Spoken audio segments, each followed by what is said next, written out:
Patrice and I've been online for a long time. And in my time being online, I just see a lot of influencing happening. And sometimes influencing is good and it can actually push us towards something that is good for us. And sometimes, and what I mostly see online, is influencing that makes us feel like we are not enough. We don't have enough, therefore we can't serve enough. We're not loving our families enough because we don't have this sticky gel that cleans out all the nooks and crannies in our vehicles. So for today's video, I'm gonna de-influence you just a little bit. Because maybe you've been influenced enough the past little bit. I hope this video is interesting, helpful, and gives you a bit of an interesting perspective as well, as I share a little bit of my reality in my own home.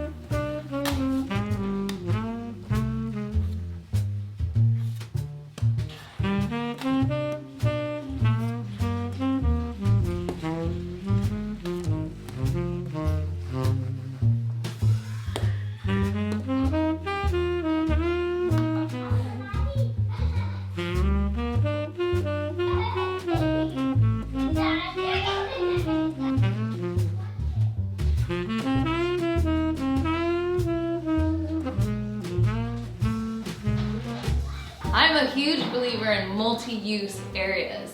Because we're a homeschool family too, we just kind of have to naturally do that. But I do know of a lot of super cool homeschool families that do have a separate room for schooling and homeschool books, curriculum, whatever. We do not have that space. I don't even really know if I want that space. Our, for example, kitchen table, dining room, craft room, homeschool room, this area facilitates a ton of stuff that might happen in our day. And sometimes it can get squishy and sometimes it can get wild, but there are some huge pros to having it work like this.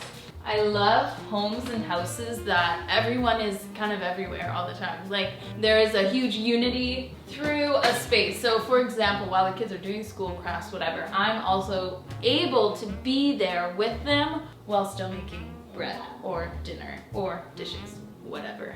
Our space and the way that it functions feels very familial and close and lovey, and I love it. So don't feel like you need to have a room for everything that you do. A sewing room, a craft room, a homeschool room. Just make the best use of the space you already have. It's you again. Maybe you can do my utensils.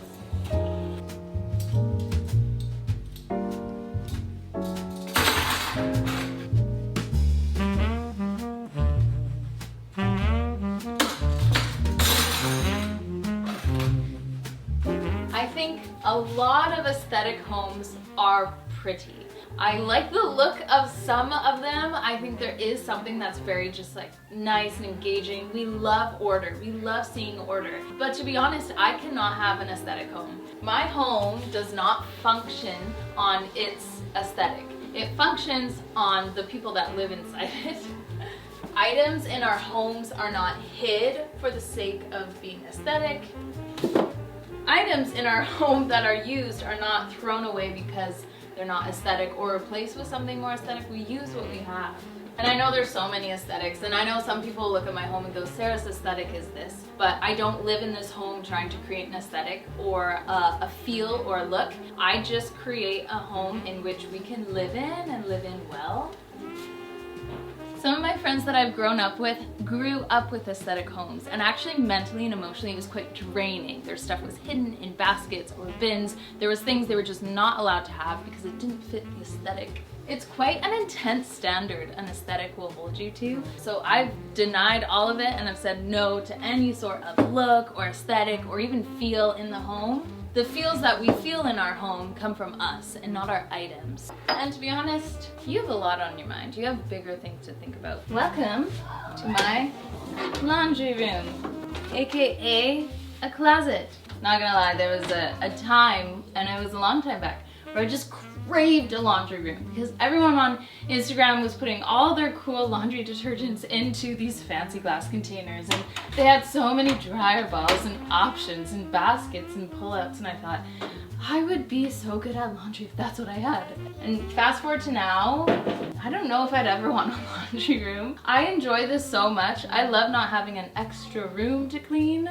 I just have a sweet little closet space that works really well for us. And it's also in such a great area. I have the girls' room right there, the boys' room you're hanging out in, and then that's mine and Kieran's room. So it's very great where I could just throw laundry, I can put laundry wherever I want. Like, it is convenient.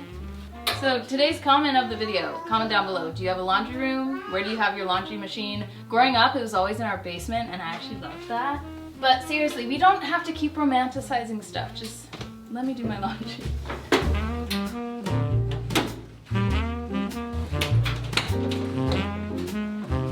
When was the last time you were gracious with your body? Like you actually took care and thought of your body beyond what everyone was telling you to do. Beyond what everyone was showing you on Instagram. Their gym fits, their go-tos, their routines, their everything. When is the last time you actually just decided not to look at any of them and look at yourself and decide to be gracious with yourself? Now, I'm not saying to be lazy, because I do think that there is a point where it's like, okay, I gotta get my butt up. I actually have to push through this. But there's also times when you need to be aware of what your body's going through and say, I need to slow down and I need to be gracious here. And this is actually the best way that I can take care of myself. Being a girl boss and stuff, that's cool. That go, go, go, it's exciting. And we watch it and it's stimulating and it's fast and the music and we just go like, yes. There's a lot of aesthetic to it, right? Like it just kind of visually pulls us in. But seriously, when is the last time where you actually sat and thought about your body and decided to be gracious with it?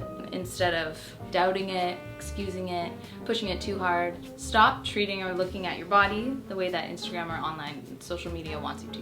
They have such an influence in how we view our bodies and how we want our bodies to be, how we don't want our bodies to be, and the routines and the effects and what you need to do to get there. And just stop. Just stop looking at what everyone else is telling you to do about your own body and be aware of your own body because it's yours. And you should really, really love it. Is anyone else just like a mom that has kids and all you see online is just all these people being like, you have to do this because you need to do this because and all the because is things that you already have, and you think, oh man, what am I gonna do when my kids actually get older and they have to deal with this? Like, how can I shepherd their hearts? And it starts with us shepherding ours right now. So be gracious with your body. Let's make some lunch.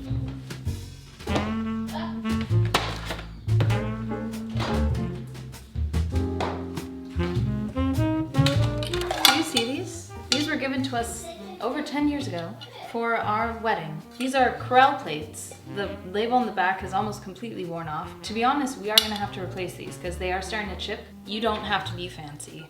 You don't have to be fancy with your dishware. You can go to the thrift store and you can thrift things and go, this is gonna work great. This will hold my soup. Nothing has to be matchy-matchy. It doesn't. Being fancy is cool. And sometimes once in a while it's like, this is great being fancy. But Instagram really shows you the fancy side and not the other side. Pull back from that. Corelle. Guys, my kids have dropped these like a million times. You don't have to do the fancy. And that's for a lot of things. But like, specifically with dishware right now, your cups don't have to match. My kids' cups, they've had these since they were babies. You don't have to be fancy. You can be Corelle. Durable and works. I only have 4 kids today. At least right now. The other one is out.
Our nails. Let's talk about ourselves. I am convinced that I save. I'm not convinced. I know that I save thousands of dollars every year by not going out and getting my nails done, by not getting manicures or pedicures, by not getting facials, by not going out and getting my hair done. As much as I can, I want to do it at home. Not only does it save us a lot of money, but it's good for me to open up my skills to actually be able to do things well. So I do it all at home. There's no such thing as a nail day, a hair day, or a spa day, because it's just a home day and I'm just going through my routine and doing what I do. I do like having color on my nails. I use non-toxic nail polish because I know that I work with my hands in the kitchen a lot, so I want to be careful with that. But yeah, normalize saving money and doing as much as you can from home, and also maybe just saying no to stuff even at home because it is maybe too expensive or takes up too much time. For me, this is very fun. I enjoy painting my nails and having colorful nails. I can link these polishes down below. I think I have a coupon code maybe, but I can link them down below.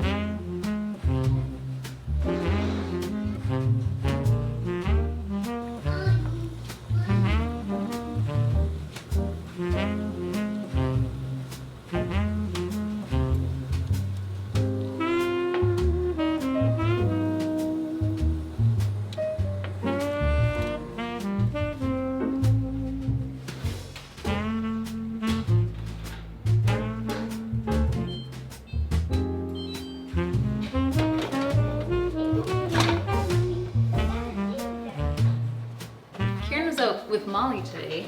He should be back in a bit, but he's doing some cute little Christmas shopping with her. Yes? But while I was thinking about Kieran and Molly and being out, it reminded me that we are a single vehicle family.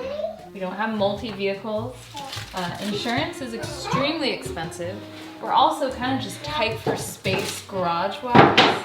And because both me and Kieran work from home, there's not really a need to have multiple vehicles. And our vehicle is used. One of the main things we really wanted to do when it came to a vehicle was to not have a vehicle that we would lease or kind of pay money towards over time with interest. We wanted to put money in and just be done with it. Thank you. And we were able to do that with a used vehicle.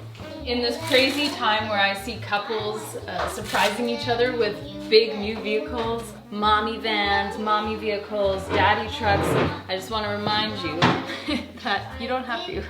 That would be really cool. And if you have the ability to do something and it's smart, sweet. But we personally don't. And also our van is so great. It's used, but it was taken care of well before we got it. We've been roaming around that thing for I think over 6 years now. The kids are playing upstairs. And I realized that there's a little bit of computer work I have to do on the other side of the room, and maybe a little bit of tidying up in the kids' play area. You guys got a little bit of a peek into kind of a bit of our kind of homeschool education routine earlier this morning in the video. And I do love being able to share things like that because I find it interesting and hopefully it brings some people down to reality a little bit. I'm so done with these extremely excessive routines. Routines before anything. It can be pre-lunch routines, it can be bedtime routines. I have seen the routine for the routine. And I'm not saying that routines are bad because as a functioning family, we function the best in a set routine, but once it becomes excessive, we are now serving our routine instead of our routine serving us. There was a point I would say that I overdid my routine. My routine became such a show, or it just became something that made me feel super productive when really it was just taking a lot of energy. I have simplified and minimized my routine with myself, with my kids. I make it easy. For example, a morning routine for myself on the days that I run, shower, devos, eat. That's it. I have older kids, they're so helpful at taking care of themselves and the littles, and if we do everything as a family, then we can tackle everything as a family. We get things done quite quickly. Simplified routines still give you order to your day, sets up your day well, gives you productivity. If the routine is simplified, it doesn't take out so much energy from you that you start depleting throughout the day. Maybe an excessive skincare routine once in a while, but that might be annually. Guys, I think it's time to make a coffee. Or to finish drinking my coffee from 8 hours ago this morning.